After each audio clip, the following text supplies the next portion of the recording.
things that... Says he's fed up with violence. He's lost a close family member, and now he's trying to get the message out that guns have to go. RNN's Brendan Kinley has the story. Ernest Brown is on a quest to turn tragedy into triumph. Brown's cousin, 16-year-old Anja Kirby, was allegedly shot and killed by her 23-year-old boyfriend in New Rochelle, New York, 3 months ago. Now Brown is calling for black leaders to join together to fight black-on-black crimes. So he started a petition, posting it everywhere from Harlem to Mount Vernon to get their attention. To recognize that we have a much bigger problem than the white man, and that is our children killing each other.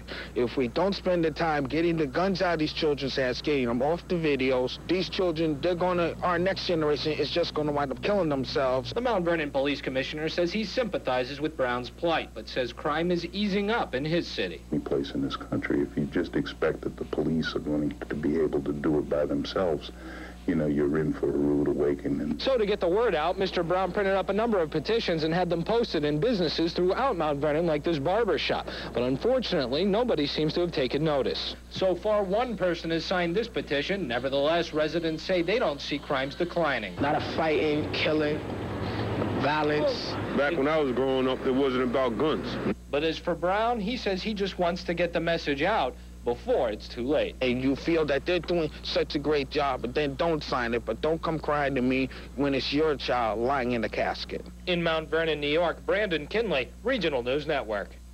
RNN contacted Reverend Al Sharpton. He told us that he and other leaders have marched to end black-on-black crimes, and he says he welcomes a call from Mr. Brown. Now, some breaking news. The jury in the O.J. Since the New York man has been fighting for tougher gun laws. In tonight's video scope, we see it's one way to deal with the loss.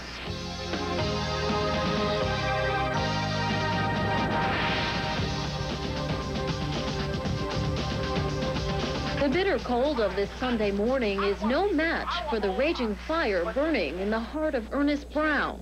Before he picked up that gun, he should have fought. Ever since his 16-year-old cousin Anja Kirby was shot and killed by her boyfriend last year, Ernest has been seeking justice. He pulled out a 9mm, she turned around, he pulled the trigger and fired, and killed her instantly.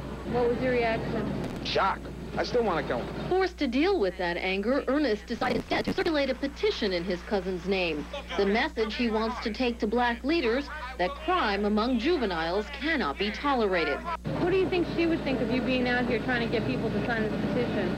She think I was doing the right thing, and she probably would have been the first signature on it. Ernest is not alone in his grieving. In fact, it seemed like almost everyone we talked to lost or knew someone who lost a relative or friend to violent crime. I got a cousin that was murdered a couple of years back.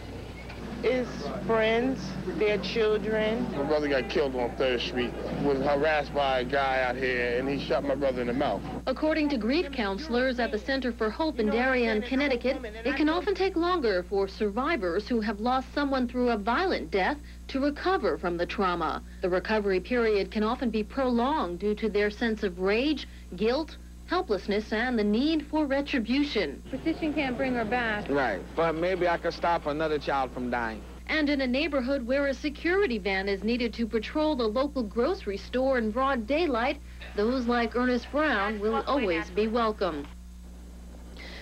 This weekend, Ernest plans to meet with Al Sharpton in hopes of organizing a march in his cousin's honor. On tomorrow night's Video Scope, we'll take you to a Connecticut school where students are trained to help each other stay out of trouble. Rich? Connecticut's Judicial Department